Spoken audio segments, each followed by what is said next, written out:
Go.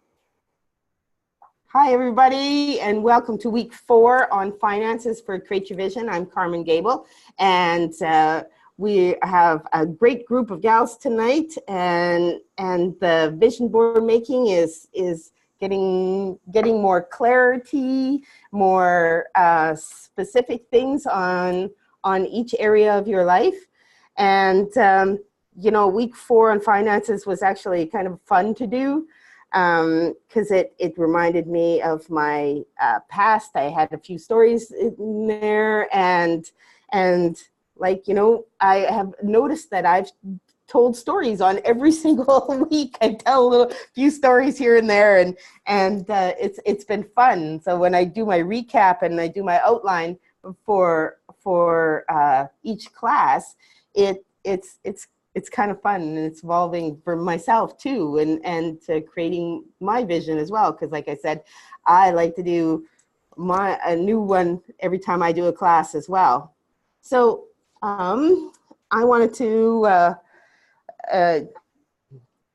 start by anybody have any takeaways, golden nuggets that they found from this week and tied in with the last week's on your vision board? Go for it, Kat. So I wrote down, and I don't know that I have it written down exactly right, but something about the future is made by what you choose to honor. And that right. really comes into play with the finances, because I used to not feel like I deserved to have like all the money, and what would I do with it? And I don't know if it had to do with the way we grew up or whatever, but we didn't have much when I was little, and I didn't feel like I ever needed that much to be happy, and money wasn't actually going to be the thing that made me happy. So it's not the money, it's the stuff that money can do and the experiences. And going through, it really helped too. I'd gone through Sally's class on the financial, you know what I mean, where you do the Monopoly money. And that really helped, because I was able to kind of do a pie chart on this is the way I would spend the money if I had it. And I realized that I actually would be changing a lot of lives with extra money. So it's not a bad thing to have it. It's actually a really good thing. And so I can be off the grid and be really happy.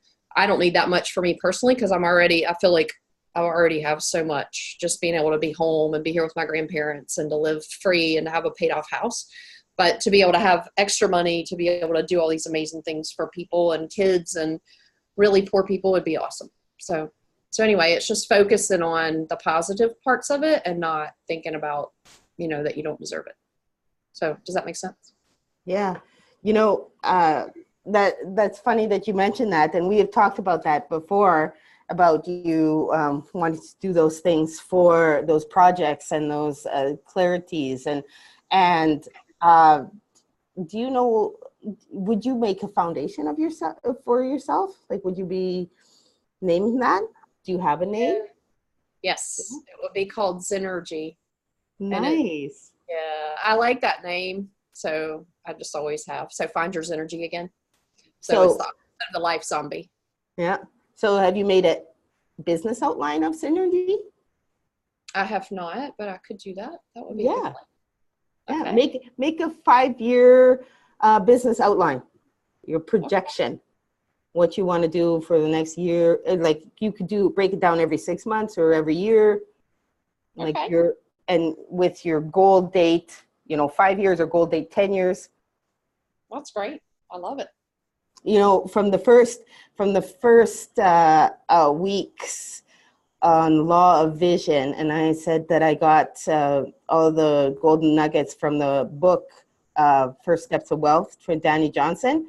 Oh, yeah. She actually said the same thing with her foundation, and she does for human trafficking and that, and how much money goes back into all of that out of what she makes, and how that works out. I'm not exactly sure how she does it, but what her business plan is that way. But yeah, when you listen to her talking, and that's sparked inspiration for me totally. I'm going to put that on my next book list too. I'm going to download that. I love listening to audibles as I'm driving. But yeah, no, I loved it. Which book of hers is it? It's called First Steps to Wealth. Oh, that one. Yeah. I'm sorry, I haven't read I haven't even followed her in any way. I only know the name. Yeah. Yeah. Her YouTube I have following one, I is just actually, yeah. And even if you listen to like her YouTube following things, in the beginning, she'll always introduce herself and how she came about, you know, losing money and then making a millions and then losing it. She lost it twice before she made her millions the third time. And I'm thinking, man, I've already lost mine 3 times, so I'm good.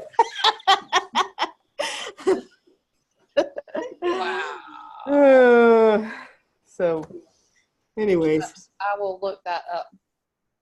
yeah, Yeah, this one, I think it's cool that we keep hitting this one because when I first went through life coaching, of all the things that I ranked myself on, finances was the lowest, which was odd given the type of job I used to have. So it's been my thing that I'm just working through and changing my mindset on. Do you know what I mean? and you mention it a lot. If you ever notice it, I notice it. You mention it What a was lot. that? You mention it a lot. Yeah. Yeah. So, yeah, It's a big learning thing. You know what I mean? I didn't talk about it for a long time because I was like really embarrassed that here I am like a finance person, the interim CFO, and I was like a really bad money manager. And it wasn't by a lack of it. It was just that in my mind, when I was a kid, I thought that if you made $100,000, you were wealthy. That was it. That was my number. And anything I made beyond that, I just gave away, lost, did crap. And I had fun. I had a blast. I mean, I traveled all around the world and did some fun stuff, but it's just interesting. You know what I mean? What your mindset will do. And I'd always heard that your view of money you'll either repel it or detract it, but you do. You spend down to whatever level that is. Everybody has that number. You're going to maintain a lifestyle at that number, whatever that is. Yeah. Right. Mm-hmm. So anyway, that's enough for me. I'll let everybody else talk. I'm happy I'm making some progress. I'm still a work in progress. You know what I mean? Well, aren't we all though? Yeah, if you're not learning every day, then learn something. Yeah, I'm going to get the Standing Johnson one. The Rich Dad, Poor Dad helped a lot too. I don't know if you guys have listened to it or not, but that's a really good book on this topic because it teaches you actually what an asset is. We've been seriously misguided in this world about what money is and how to actually break free from the system. And Rich Dad, Poor Dad hits it right in the head. That one and Millionaire Mindset. Highly recommend both of those. I need to listen to them more often. So they're both good. And I think I have both on Audible. I know I have Millionaire Mindset, but I can't remember if I have Rich Dad, Poor Dad. So I'll have to look. Anyway, I'm sorry. I'm gonna mute myself so I shut up. Cat's so crazy. That's why her name's Crazy Cat. And not really Lynn. When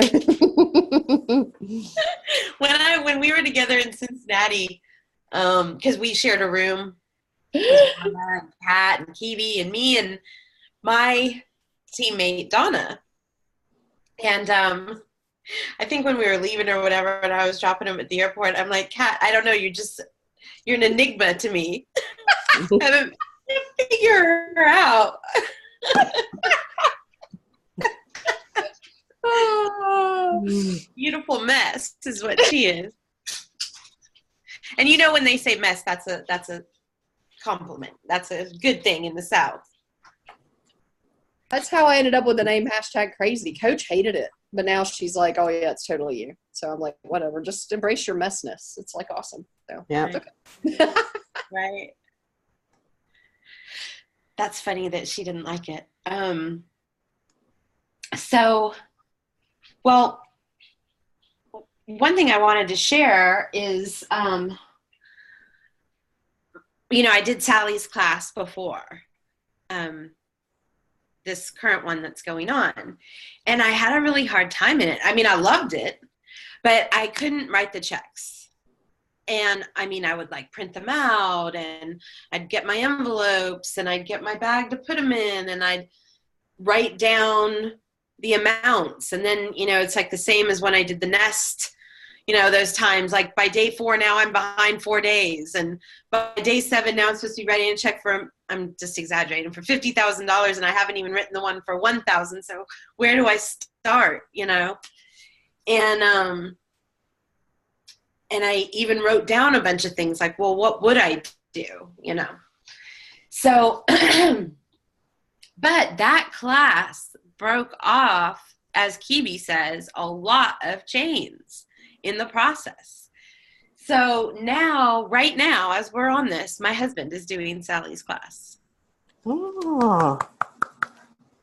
Because I wanted to do that prosperity game with him. You know, I wanted him to feel whatever he's going to feel out of it, you know, and he's becoming his own entrepreneur as well. Again, you know, starting a brick and mortar, and he's got fabulous plans, you know, and he's been working on it, and he's very dedicated. But, you know, we've just lived this life of whatever comes, it comes, because that's what happens to somebody who has some success in music. And so financially, it's like an accordion, you know, it's like this big, and then it goes, you know.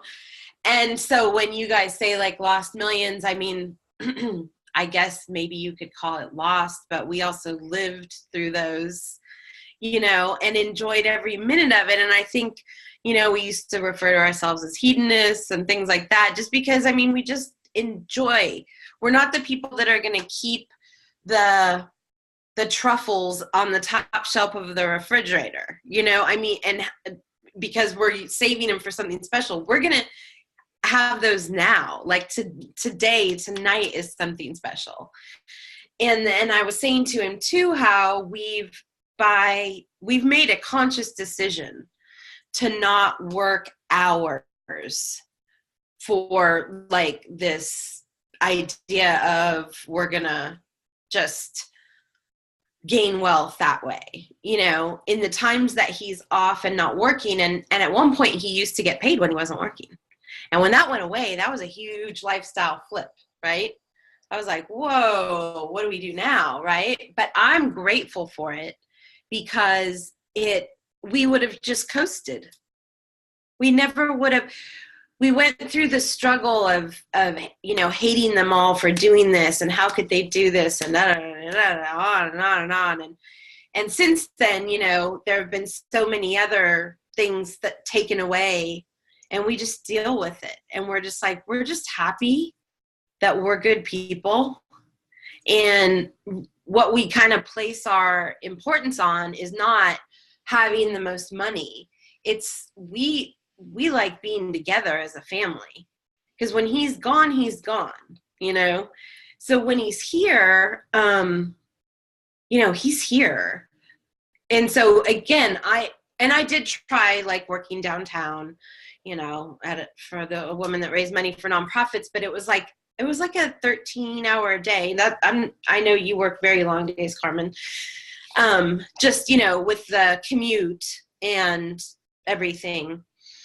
And so, you know, you're just away from home, and you're away from your children and all of that. So we've kind of made this conscious decision to, if we're not affording truffles this week, okay, we'll eat ramen, but, you know, at least we're all together. You know what I mean? So, but I see all of this change and growth. And that's why I think you know, the vision boards and I'm like, when I listen to Carmen, I'm like, I know you're not that much older than me, but I'm like, I want Carmen to be my mom. Like, I just feel so like, you know, taken care of. And when she talks about, have you made a plan for that? A 1-year plan, a 5-year plan? I'm like, what? Who makes a 5-year plan? I've never even heard of such a thing. But I love that you did. Like, I so admire you for that. And so you're like this example that I just look up to, of somebody who just knows what they want and goes after it, you know? Thanks. You're I appreciate that. Yeah. I have done so many things in my life. Oh my gosh, yes. Just wait till all my stories get collaborated in all my books. That it'll be interesting. You know, I didn't actually start as a carried until I was 42. And by the time I was 42, my first kid was already graduated and gone. Actually, he left when he was 16. So that was when I was 38. And my daughter graduated that year. So then I was an empty nester after that. So I just worked like my brains out. So that's what I did. Oh, and I also really loved that you loved that you put the money in the envelopes. Oh, you like that one? I love that one. I forgot. And that you handed them to your dad. That's so cool. Yeah. I wasn't brought up that way. Mm-hmm. I would never think of that. Yeah. Awesome. My mom was a school teacher. My dad was a farmer. We grew up on the farm.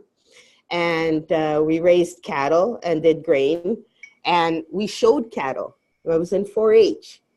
And I used to, like, get all dirty with the boys. And we used to just wrestle these big-ass cows and bulls and take them out into the ring. And I was a champion. Like, I did very well and made a little bit of cash. And I was very fortunate that my dad let me keep the cash every year when I sold my my stock every year. And then so by the time I was 18, I have to tell you a story. When I was but when I was 18, I was engaged already to my first husband, and we had just got engaged. We came out, and we were going to tell both of our parents together. But I dropped him off at home, and I took his vehicle, and I went home. And I rolled the car 4 times. Almost, yeah, it was scary. I actually seen my guardian angel that day. And in the process, when I got home, that was fine. But then we needed a vehicle. So I don't know how much longer later. I want to say about about a month later, I was at home again because I was still going to school for a hairdresser then. And when I came home one weekend, my dad says, "Come, I'll show you. I found you a car." And I said, "Okay." So then he took me to this guy's place. He said, "What do you think? It's got this and this and this and this. It's a used car." And it was a pretty, like, it was like a Nova SS with a turbo engine, and it had like this amazing car. For an 18-year-old, it was awesome. And then my dad said, "Now pay the man." And I went, "What? I got to spend my savings?" So I'll never forget that when he said that. "Now pay him." I'm not paying it for you. So it was good. It was really good. Yeah. That's cool. I wanted to ask you guys too, like you Canucks here on the screen. Do you know where Moose Jaw, Saskatchewan is? Mm-hmm. You guys do? That's where I've heard it before, but a couple, maybe months ago now, I went to my grandmother's memorial and they were talking about that, and that's where she was born. Oh, really? And Moose Jaw. Moose Jaw is 45 minutes away from where I was born. Actually, I was born in Moose Jaw, but where I grew up is 45 minutes away from there. That was the closest city to where I lived. We're related somehow. Really cool. Yeah. And her parents were dirt farmers. I didn't know you could be a dirt farmer. Kat? Be a dirt farmer. That's actually really kind of cool. Yeah. I've seen that in Ireland. They actually would cut up dirt and they would make bricks out of it. Because in the middle of Ireland, you don't have a lot of resources for heat and stuff. So I don't know if that's what it was, but they would cut it into bricks and burn it. That's probably why, because that's where they came from. Hugely efficient. Or maybe it was Scotland. Well, Yeah, in the beginning, when they made houses, they made houses out of, it was called lath and plaster, and the plaster was made out of like hay or the straw that was left over from grain farming, and mixed with mud and that was the plaster that they used in the houses. That's where my mom grew up in a Latin. Both my parents did.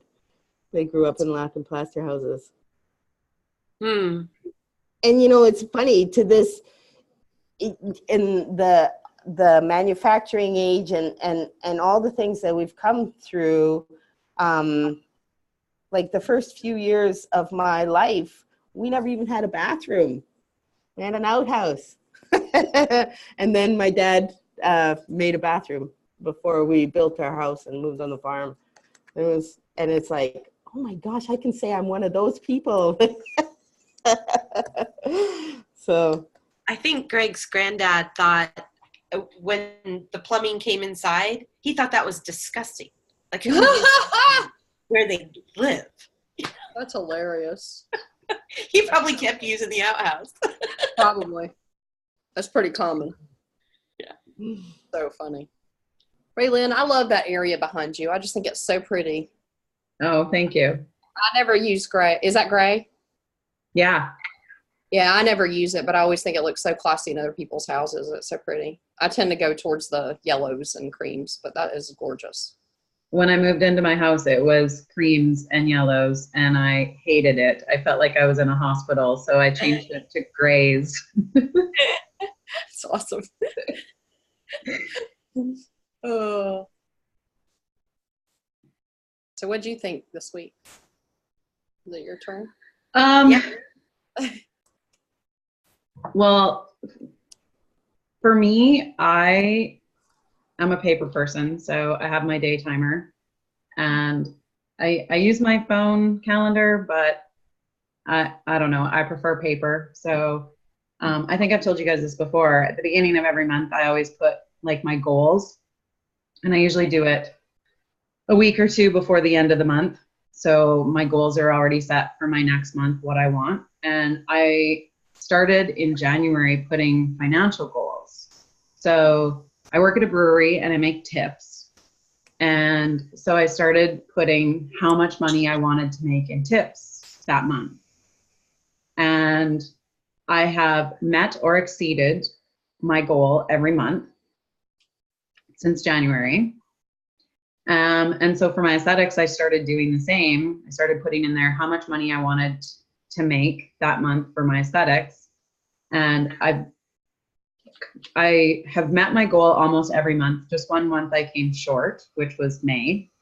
But for that, because that's actually my business, I think I've set my goal too low. So listening to you talk, Kat, like if you think that you can live comfortably on $30,000 a year, that's where you're going to live. Like that's where you're setting your standards, right? And so for me, I've looked at that and had to think twice now that that's where I want to be, and that's where I want most of my income to come from. Therefore, I need to start setting my goals higher, not just what I need to get by.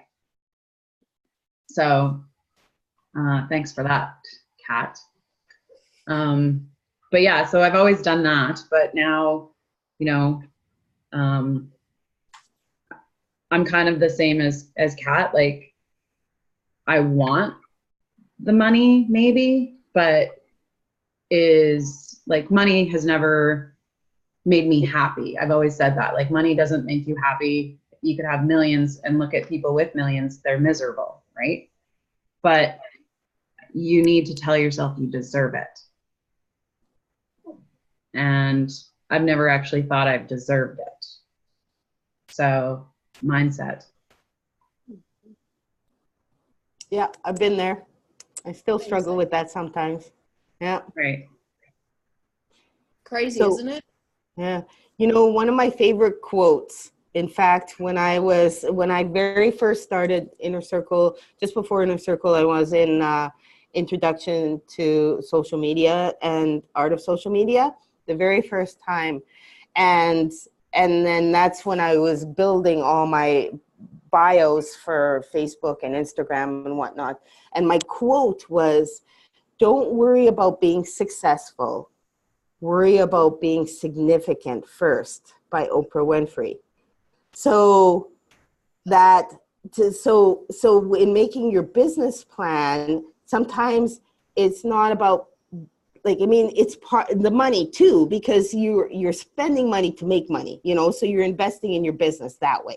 So you have to like worry a little bit about like your accounting stuff, but the actual goals, you know, like buying, you know, like having what Kat wants to do, like that is like how big do you want it? Like, do you want to house like have a small group first and then grow and grow and grow? It's like having your own coaching class. It's like you have a small group first, you have your pilot class, and then you're growing every month or every 2 months. You're having a class. You know, you skip an extra month here or there because of summer or Christmas or whatever, and it keeps building, it keeps growing, and then, you know, and then you can throw writing a book in there, and that could support one of your classes and things like that. But then you think afterwards, okay, well, I get my business plan, and I actually found on the internet and how this business plan from an author did the same thing with his coaching program, and how much he made from coaching one-on-one and coaching with the classes and from his book sales, like every year. And he broke it down, and I saved that, and I used that as my template for my Success Through Vision, you know, to be able to aspire to this next year and that the next year afterwards, for the 5 years that I have.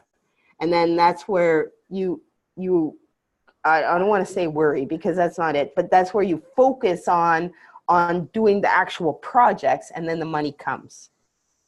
You don't have to focus on saying, oh, I got to make this much every year, I got to do this. So you're focusing on the money part of it, not the actual projects out of labor, out of love thing.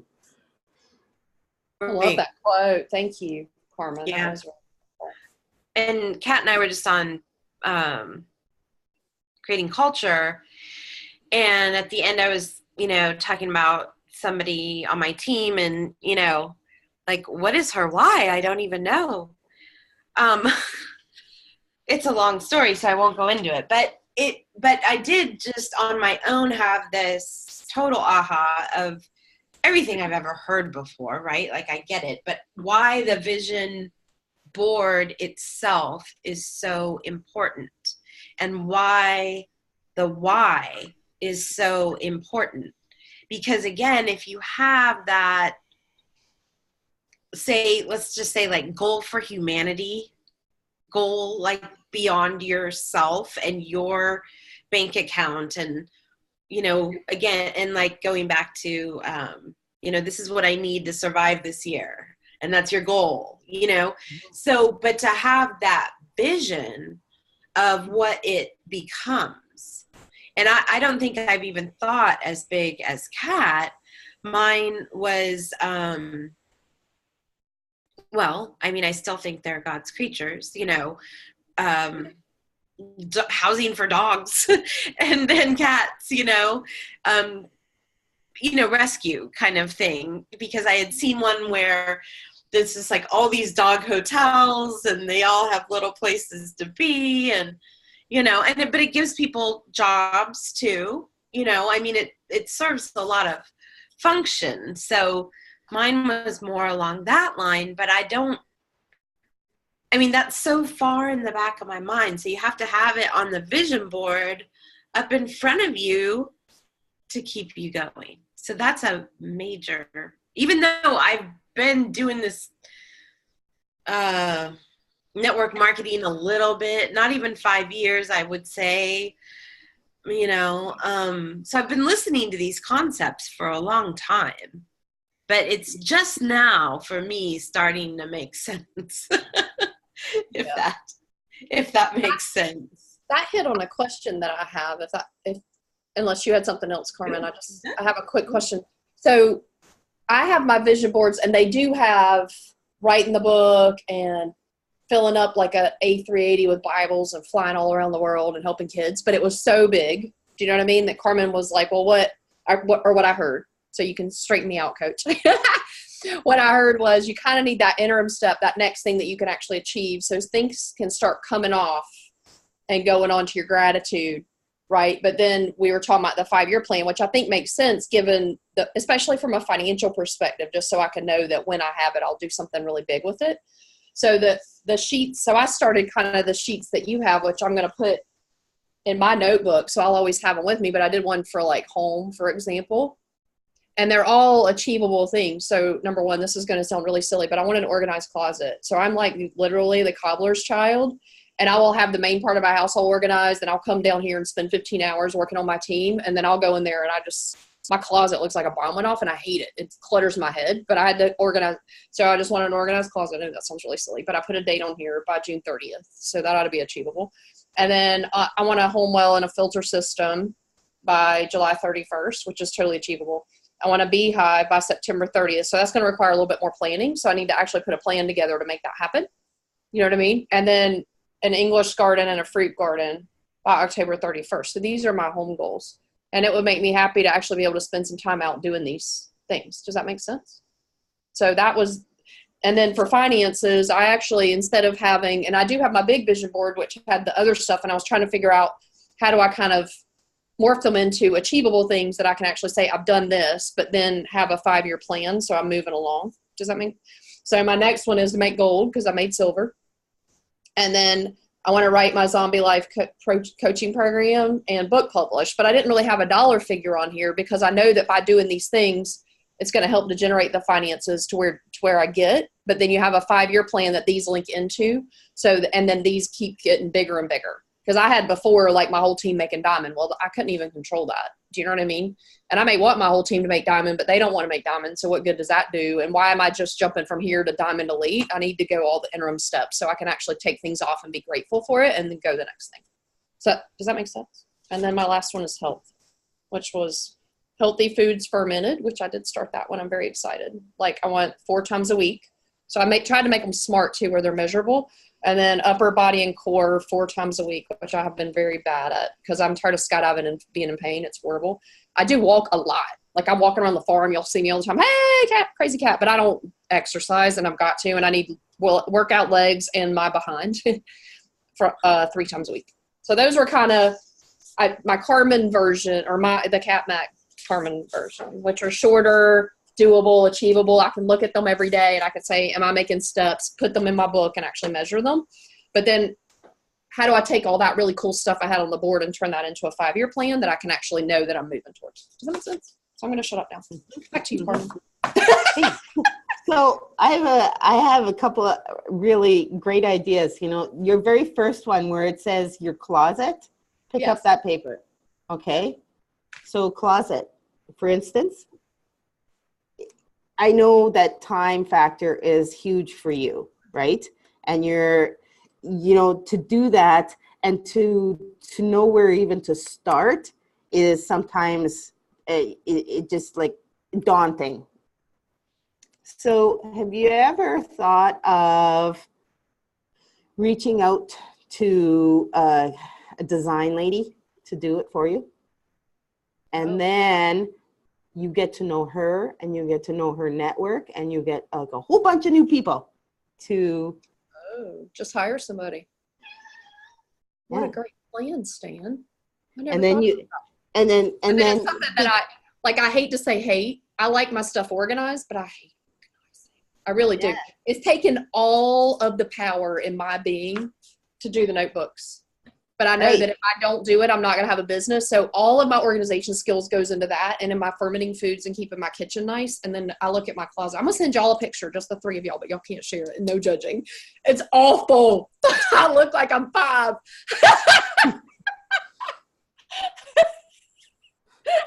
I get it.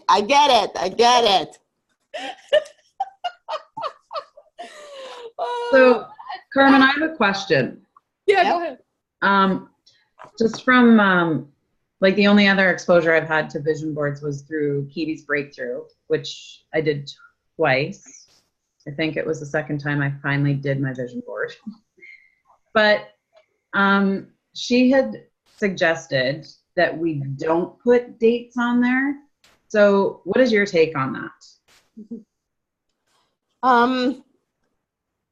I guess it depends on the goal. Okay.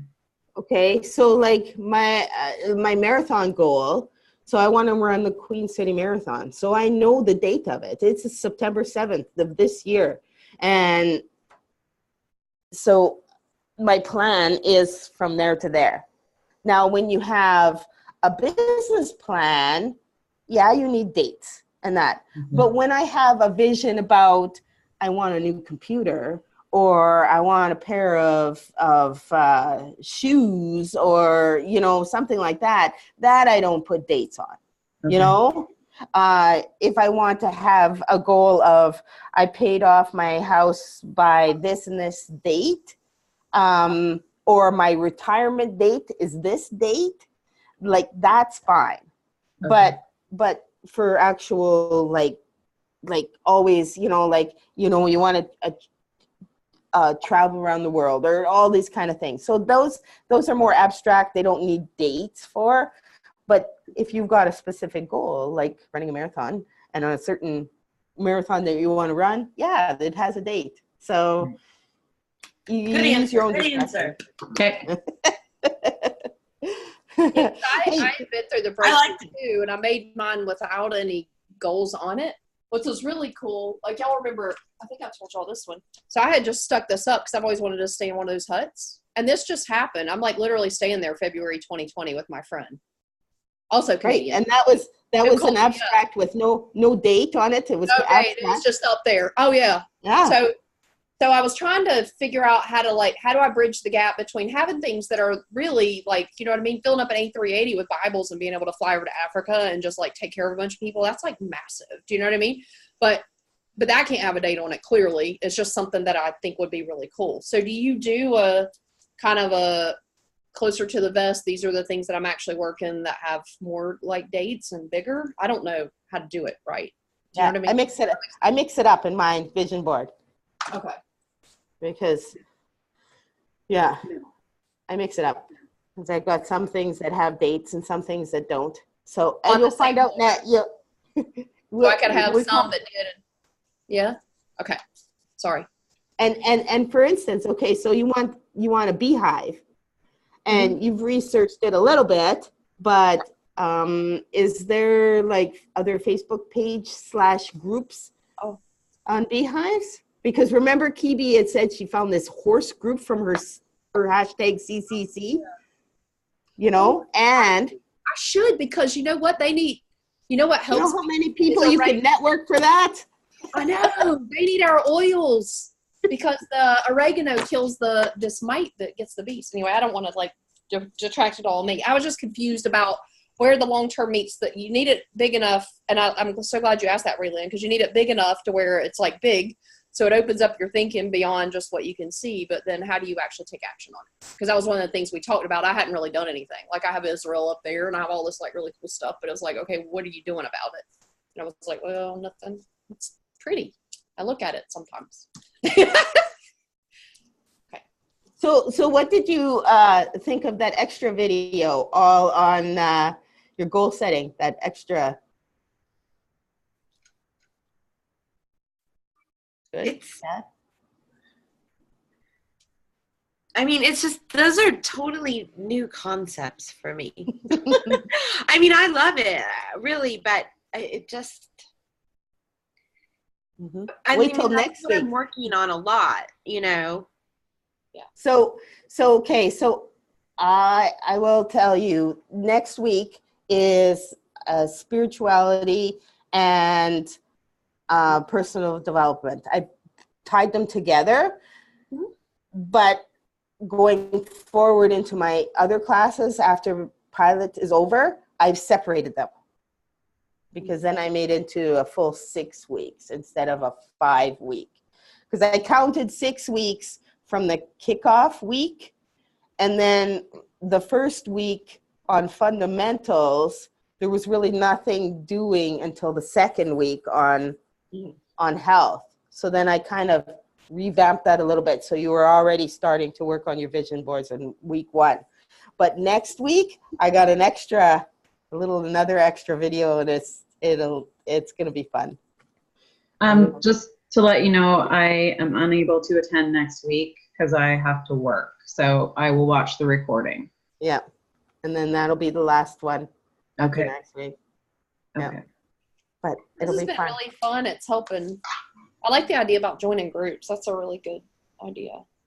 Yeah, because then you can network more people, you can meet more people, and when Yeah. it comes to an idea like making a beehive, you know, you can research it, but then you still need other people to collaborate to bounce ideas off, and they have tips for you because they've been doing it for 10 years already. Like, it's so much. Yeah, you'll. Great plan, Stan. So good, Carmen. It's so awesome. Yeah. I love it. Thanks. Yeah. I know you're not old enough to be my mom, but I feel the same way. You just have this calm. Yeah. And like really good suggestions. Yeah. Well, I'm 53. I'm 53. I'll be 54. Yeah, definitely not old. 5 years? I think we're only like 5 years apart, so Yeah. that wouldn't work. Yeah. So, my husband keeps me young. He's my younger one. he's a cutie. He's You a don't look cutie. like you're in your 50s. You look amazing tonight, too, by the way. Thanks. Thanks. We're all ageless, right? Right. Yeah. And it's always awesome to see you, Raylan. Okay. Hour is almost up. It was wonderful collaborating with all you ladies, and go out and have a great week. And we'll be sending out the last week tomorrow morning with your everything to-dos and one more group session, and we're done. Thank you so much, Carmen. Bye. Sorry I have to miss the last week. It was great No. getting together with you ladies again. And Yeah. maybe we'll see you on the next one. Yeah. Fun. All right, y'all have a great night.